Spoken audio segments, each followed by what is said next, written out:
Hello everyone. Imagine waking up tomorrow to find that every map you own, every compass, and every GPS system you rely on has suddenly been scrambled.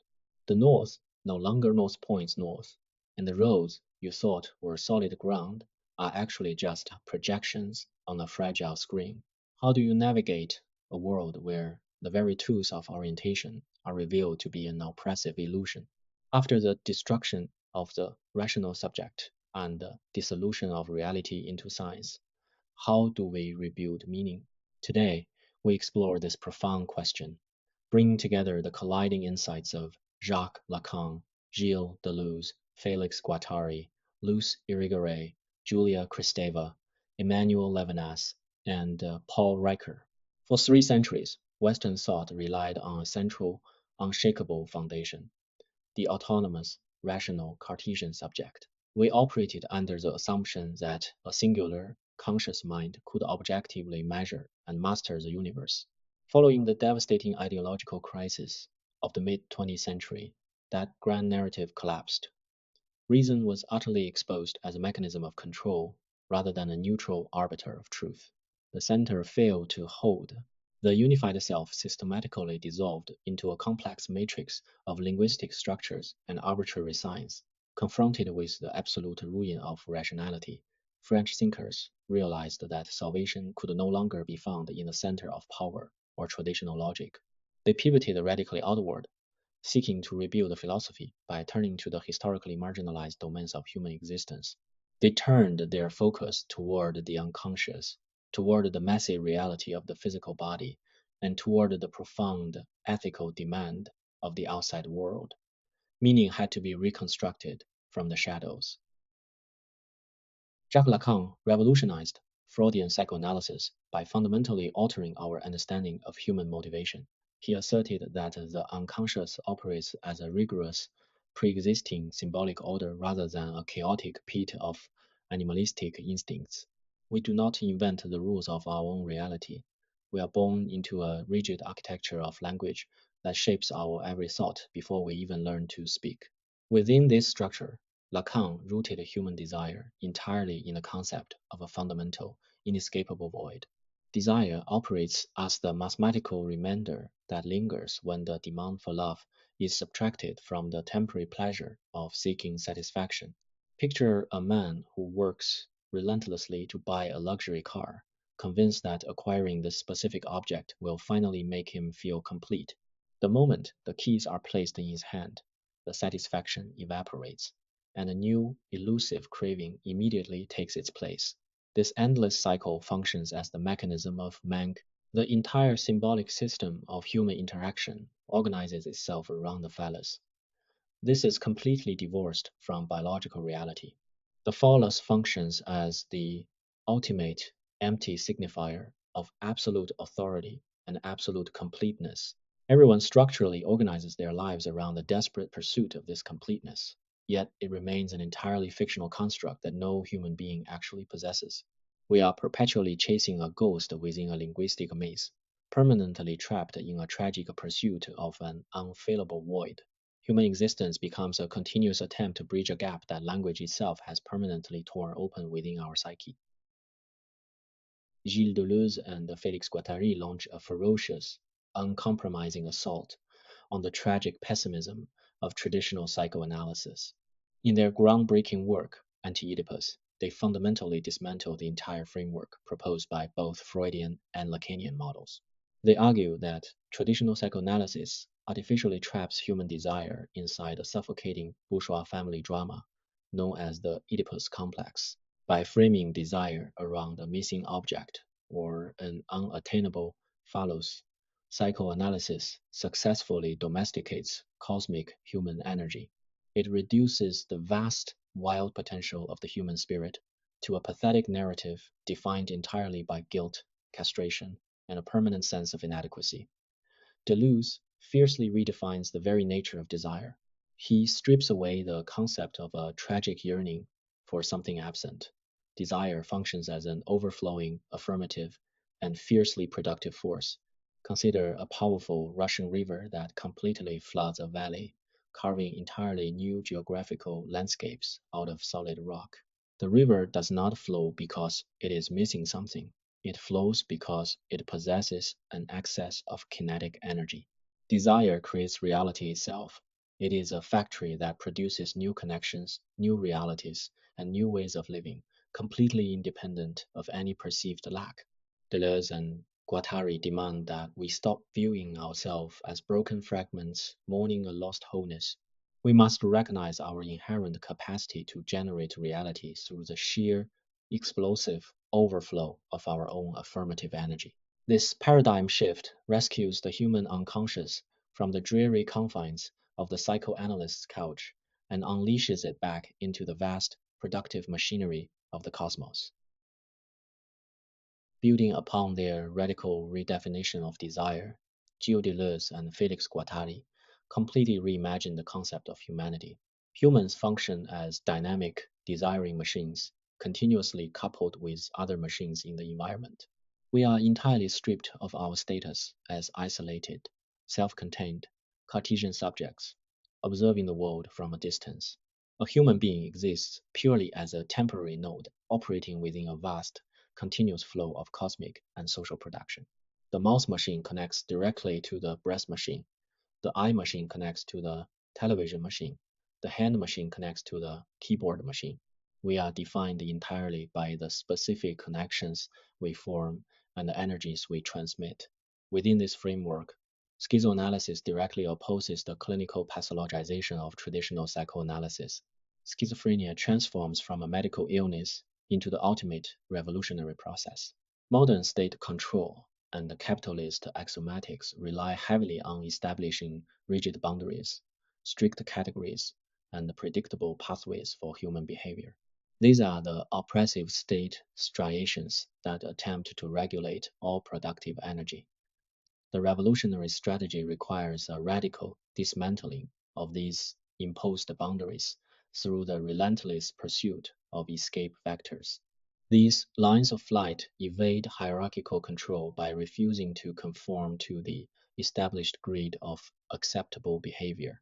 Imagine a computer virus that continuously rewrites its own code to bypass the strict security protocols of a corporate network. By constantly mutating and finding new channels of connection, the virus subverts the architecture of control. Humanity reaches its true potential by embracing these interconnected vectors of escaping energy, continuously breaking through the rigid striations designed to domesticate our productive overflow. The struggle for liberation requires a fundamental shift in how we conceptualize organization and connectivity.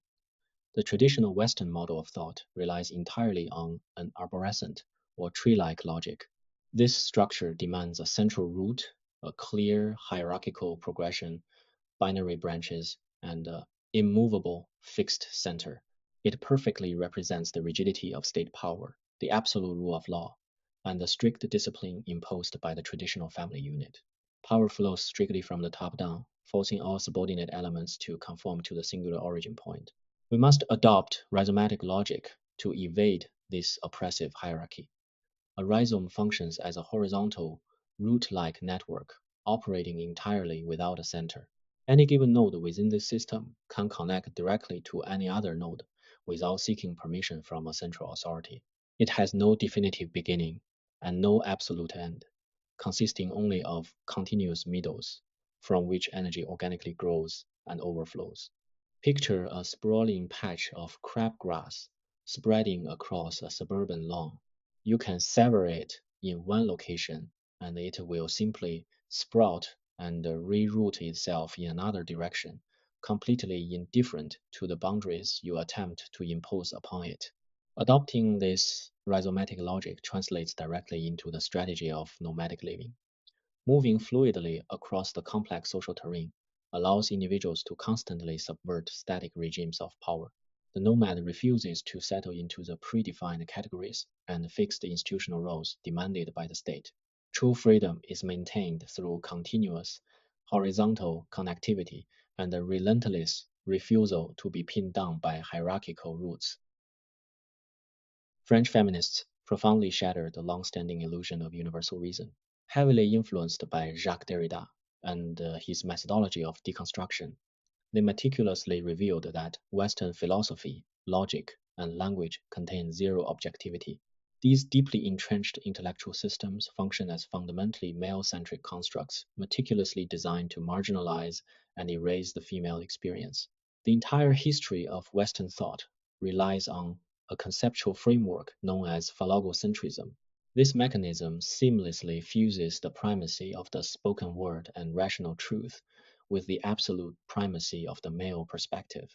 Under this oppressive intellectual regime, the female body finds itself rendered entirely invisible, completely irrational, or fundamentally monstrous. The architecture of Western logic relies upon a devastating binary trap. We are conditioned to separate the world into opposing columns: mind versus body, culture versus nature, reason versus emotion, male versus female. The left side of this equation receives historical privilege and is universally coded as male, while the right side is systematically devalued. Think about a modern corporate boardroom evaluating executive leadership. An individual displaying cold, detached rationality is heavily praised for their objective leadership skills, while an individual expressing empathy or emotional intuition is swiftly penalized for being unprofessional or unstable. The very criteria used to measure competence are rigged from the foundation. The internal fissures and structural cracks of Western philosophy explicitly rely on the total exclusion of the female voice. Rational truth operates as a carefully disguised monopoly, demanding the destruction of alternative modes of knowing to maintain its artificial supremacy. Luce Irigaray fiercely deconstructs the damaging psychological frameworks established by Freud and Lacan. Traditional psychoanalysis notoriously defines woman entirely through the lens of absence, reducing her to the status of a mutilated man who lacks a phallus. Irigaray vehemently rejects this deeply negative definition. She demands the immediate establishment of a positive ontology of the female body, refusing to let female identity be determined by what it supposedly lacks. Male logic historically imposes rigid, singular, and monolithic structures upon the world, desperately clinging to the concept of the one. Irigaray fundamentally opposes this rigid categorization. She conceptualizes female sexuality and female imagination as inherently plural, completely fluid, and radically autoerotic. This is the core thesis driving her concept of this sex which is not one. Imagine a towering, monolithic concrete skyscraper dominating a city skyline, representing the singular, immovable nature of male logic. Now contrast that with the continuous, overlapping currents of a vast ocean, where distinct drops of water constantly merge, separate, and flow into one another. Female multiplicity defies the singular boundaries that attempt to contain it. The female imagination exists in a permanent state of continuous multiplicity, refusing to be pinned down by the rigid binary traps of phallogocentrism. By reclaiming the inherent fluidity of the female experience, Irigaray shatters the illusion that human existence must conform to a singular, masculine standard of completeness. The celebration of female multiplicity becomes a powerful mechanism for intellectual and physical liberation, destroying the theoretical frameworks that attempt to define women through the restrictive vocabulary of absence. Julia Kristeva introduces a profound disruption into the rigid architecture of language by dividing the signifying process into two distinct realms. The first realm is the symbolic, which encompasses the rule-governed, patriarchal, and highly logical structures of language that dictate acceptable social communication. The second realm is the semiotic. This encompasses the rhythmic, deeply emotional, and bodily drives that constantly pulse beneath the surface of civilized speech.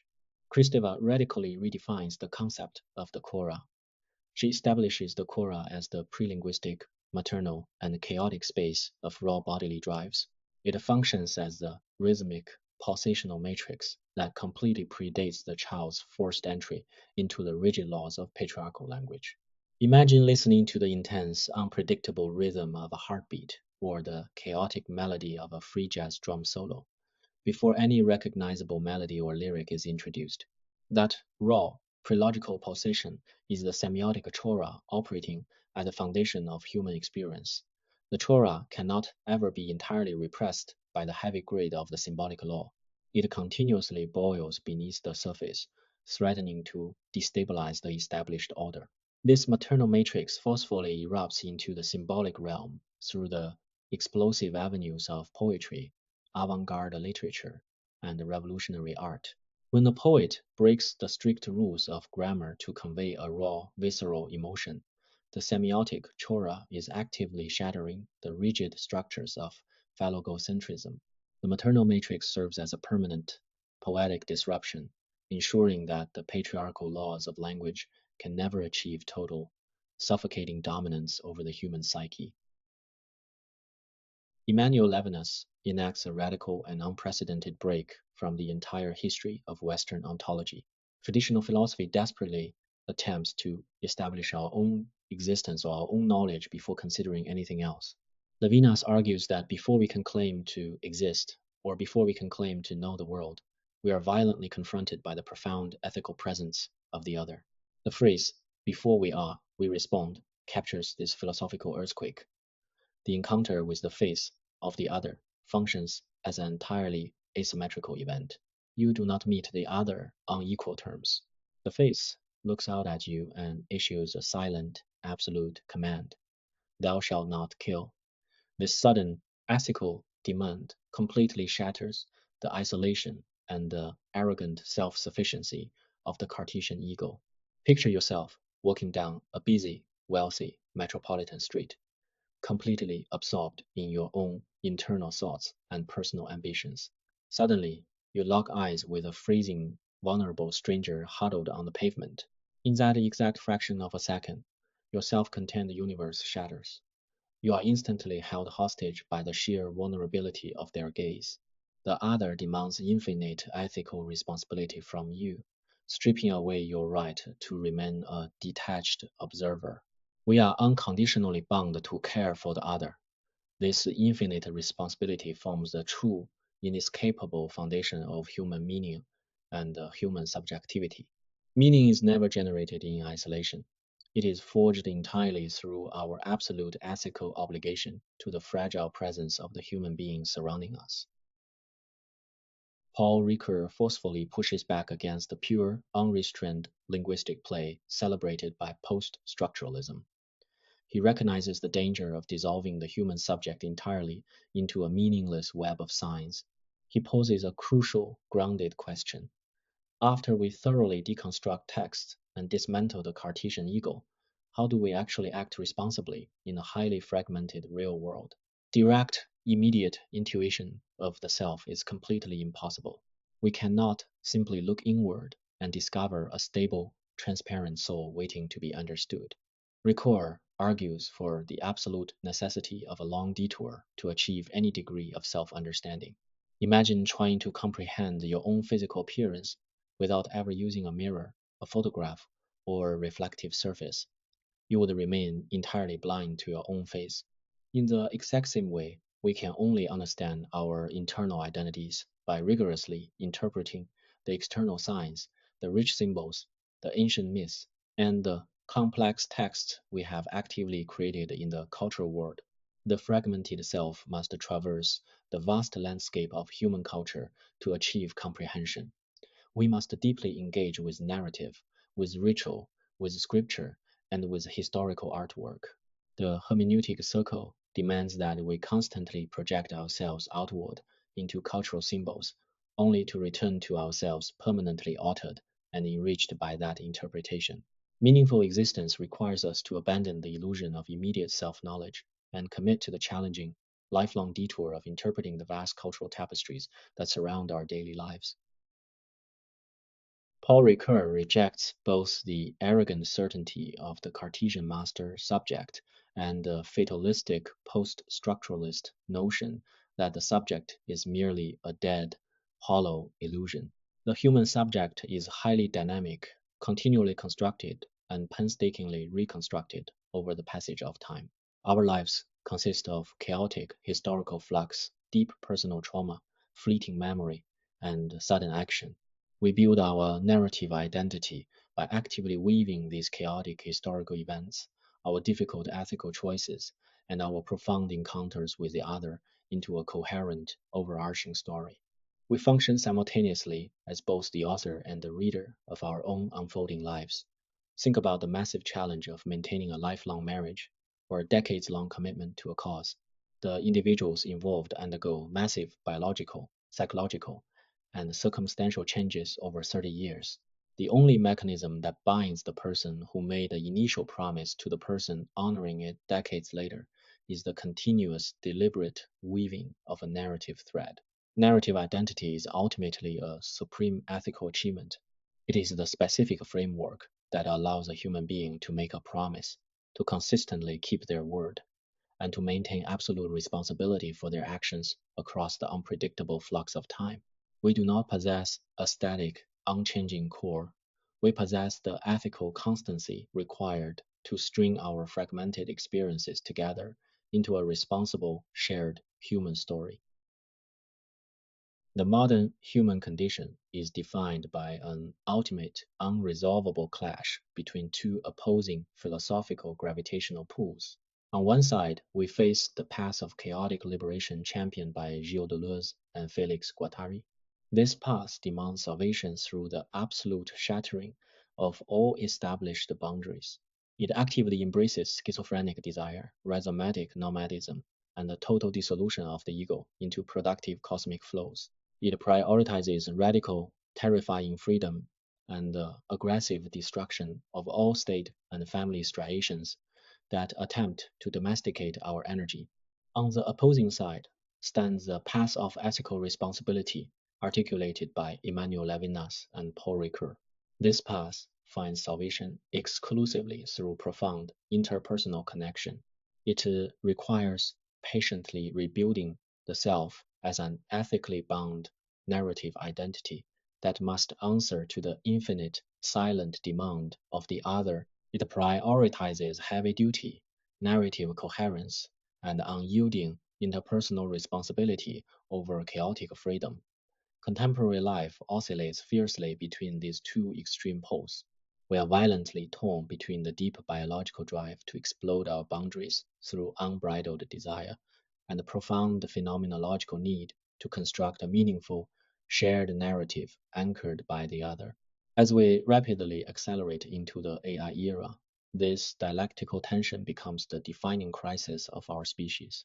Will we allow algorithmic flows of desire to permanently shatter our remaining boundaries, or will we utilize our vast new tools to weave a more profound, ethically responsible narrative identity? We must navigate this clash to survive. That concludes our exploration for today. Thank you for your time, and see you next time.